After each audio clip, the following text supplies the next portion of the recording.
Всем привет, с вами Тори-чан и Изуми. Сегодня мы покажем и расскажем вам, сколько мы тратим денег на жизнь в Японии, в городе Фукуока, не в Токио. И для начала мы едем пообедать в японский самый обычный ресторанчик, покажем вам, что именно мы едим и сколько это стоит. Мы приехали вот в такой небольшой ресторанчик, который находится даже не в городе Фукуока, а вот так вот посреди полей. В соседнем городе Итошима. Это все рисовые поля. Идемте внутрь.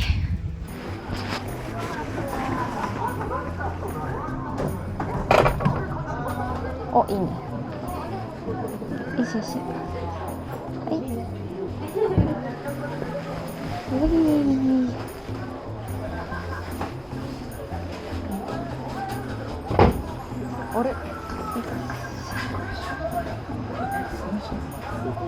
あと釜揚げうどんの、特製の特製つけ汁特製の方はいはいを一つと、はいあと鶏天失礼しますこちらいないにさせます Это инари, вот такие как мешочки, сделанные из обжаренного тофу с рисом и разной начинкой внутри. Это уякудон Изуми заказал себе. Рис, сверху обжаренная в соусе курица и яйцо. お願いしますお待たせしました釜揚げのおうどんですね熱々なので気をつけてくださいねは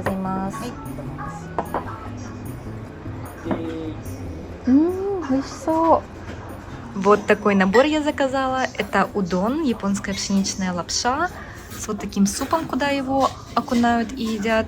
А также это темпура. Тадакимас. Это наш чек. Да, мы тоже не знаем, сколько с нас возьмут. Узнаем в конце. Кстати, да, думаю, некоторые внимательные люди заметили, что мы вот так вот снимаем обувь перед тем, как подняться, когда места вот такие вот на полу. В японских ресторанах и кафе такое не редкость. В итоге наш обед стоил 2670 йен, что примерно $17 на данный момент. И это, наверное, обычный обед в Японии так будет стоить. Это не просто дешевый ресторан был, а реально на двоих на $20 можно вполне себе наесться. Сейчас мы приехали на фермерский рынок, и здесь часто покупаем разные овощи, которые именно продаются напрямую от фермеров, поэтому они все очень свежие и стоят немного дешевле, чем в магазине. У нас сейчас сезон брокколи. Это брокколи выращивают тоже у нас здесь, в Фукуоке, в городе Итошима. 160 йен, большая такая головка капусты. Вот так мы закупились в магазине. Сейчас покажу, что именно мы купили. Сани летос, это капуста такая, какая-то тоже еще одна капуста непонятная. Обычная капуста 160 йен. Томаты 200 йен. Спаржа дорогая 450 йен, потому что еще не совсем сезон. 2 упаковки хоуренсо, это шпинат свежий. 2 упаковки яиц. Одна упаковка стоит 290 йен, и это домашние яйца, которые у нас выращивают тоже здесь, в этом городе. Также из трав укроп, вот такая упаковка, 150 йен. 2 упаковки пакчи, кориандра, 150 йен каждая. 1 упаковка итариан пасари, это укроп, 200 йен. И вот такая вот японская зелень сюнгику, это салатная хризантема, которую мы используем для салатов или супов. Брюссельская капуста, 1 упаковка 120 йен. Японские грибочки, каждый по-моему, 150 йен стоил. Вот такая упаковочка картошки, 230 йен. Молодая морковка, 170 йен. Лук, 290 йен. Свежий имбирь, 320 йен. Чеснок, 390 йен. И 2 упаковки клубники, она стоит довольно у нас дорого, 700 йен и 653 йены. Также из мяса мы купили 4 упаковки курицы, ножка стоит 775 йен примерно, а грудка стоит дешевле, 250 йен примерно. И цветы примерно 230 йен, вот такие вот цветочки. И все эти овощи, фрукты, а также яйца и курица – это домашнее и плюс выращено именно в нашей префектуре Фукуока, в городе Итошима. Абсолютно все, что довольно невероятно, потому что обычно в магазинах продается из разных префектур разные овощи, а здесь вот именно все, что прямо даже в нашем городе выращено. Что лично мне кажется очень здорово. И все это стоило 8523 йены. Думаю, по видео не очень понятно, но такого количества еды нам хватает на 1-1,5 недели, потому что мы не очень много едим, а также мы добавляем в наш рацион рис, лапшу и спагетти, которых у нас дома целый запас, поэтому в месяц на продукты мы тратим в районе 32 тысяч йен. Сейчас мы работаем из дома, поэтому готовим и питаемся тоже в основном дома, но на выходных мы очень любим пойти в кафе или ресторан, и в особенности в Фукуоке очень вкусная еда и дешевая в кафе. Фукуока считается в Японии городом гурманов, и она особенно знаменита своим раменом, конечно же. Также моцунабе – это такой суп из мяса, овощей и потрохов. И, конечно же, суши и разные блюда из морепродуктов здесь тоже невероятно вкусные. Как я показала в начале этого видео, в Японии на двоих можно пообедать в среднем на 3000 йен, поужинать можно где-то на 5-6 тысяч йен, если вы не пьете алкоголь. Если пьете алкоголь, то будет уже, наверное, в районе 7-8 тысяч йен на двоих в среднем поужинать. И это, опять-таки, не только в Фукуоке, но и в Токио тоже. Хотя, конечно, в Токио, мне кажется, все-таки есть больше довольно дорогих ресторанов, чем здесь у нас в Фукуоке. В Фукуоке можно много съесть на довольно небольшую сумму. Мы обычно реально ужинаем где-то на 5-6 тысяч йен вдвоем. Поэтому в среднем в месяц у нас уходит на кафе и рестораны где-то 30 тысяч йен, иногда больше, иногда меньше. Поэтому в общем на еду в месяц мы тратим где-то 50-70 тысяч йен. Кроме еды, также довольно много денег уходит в месяц на аренду квартиры. Мы снимаем дом 100 квадратных метров в Фукуоке, и он стоит 130 тысяч йен в месяц, что довольно дешево даже для этого города. В Токио мы снимали квартиру 45 квадратных метров в относительно новом доме, и она стоила 160 тысяч йен в месяц, и это был даже не центр Токио. Поэтому я бы сказала, что в Фукуоке аренда квартиры или дома стоит на 20-30% дешевле, чем в Токио. Допустим, можно в центре Фукуоки снять довольно хорошую квартиру за 80 тысяч йен. При этом здесь также есть и роскошные варианты в новых высокоэтажках, которые стоят 400 тысяч йен в месяц, поэтому можно выбрать по вашему бюджету квартиру, конечно же, но в среднем, я бы сказала, здесь хорошая квартира стоит где-то 100 тысяч йен в месяц.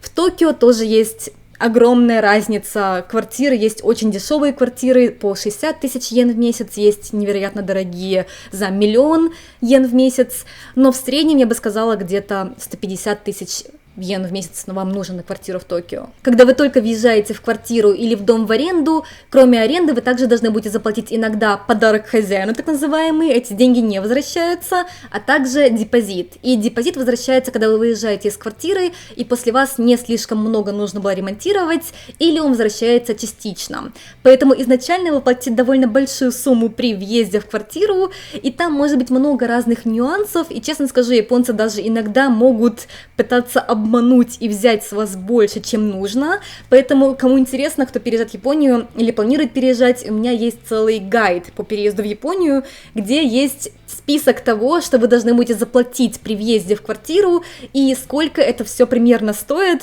от чего можно отказаться как от услуги, чтобы вас не пытались обмануть и взять с вас больше денег, потому что вы иностранец. И также там есть контакты моих знакомых риэлторов в Японии, с кем тоже можно связаться при поиске квартиры в Японии. Да, есть такие нюансы. И, кстати, я очень рада, что есть реально уже много людей, кто, прочитав мой гайд, переехал в Японию или переезжает в этом году, и некоторые даже переезжают в Фукуоку, где мы сейчас живем, что вдвойне приятно. Поэтому, да, ссылка есть в описании этого видео, кликайте, кому интересно. Коммунальные услуги. Конечно же, сколько стоит в месяц коммунальные услуги, зависит от того, сколько вас в семье и сколько вы пользуетесь электричеством или водой. Допустим, мы обычно почти всегда находимся дома, поскольку мы работаем из дома. Но при этом, мне кажется, мы тратим не очень много денег на коммунальные услуги. У нас где-то получается 12 тысяч йен в месяц осенью и весной, и максимум 30 тысяч йен в месяц зимой и летом, когда мы очень много пользуемся кондиционером, потому что в Японии обычно кондиционером не только охлаждаются летом, но также и отапливаются зимой тоже. Поэтому в среднем мы где-то тратим в районе 15-20 тысяч йен в месяц на коммунальные услуги, и под коммунальными услугами я имею в виду электричество и воду, потому что газа именно в нашем доме нет, у нас все здесь на электричестве. Поскольку Фукуока находится на юге Японии, у нас довольно теплая и короткая зима, конечно, это не тропики, самый холодный месяц у нас февраль, и самая холодная температура в феврале это где-то плюс 5 днем и 0 ночью, даже минусовая температура у нас здесь очень редко бывает, и снег максимум 2-3 раза в год у нас идет, как какое-то чудо у нас здесь снег. Поэтому за счет этого мы не очень много отапливаем наш дом, и из-за этого у нас не так много уходит денег на электричество. И также в Фукуоке немного дешевле, в принципе, стоит электричество, чем в том же Токио.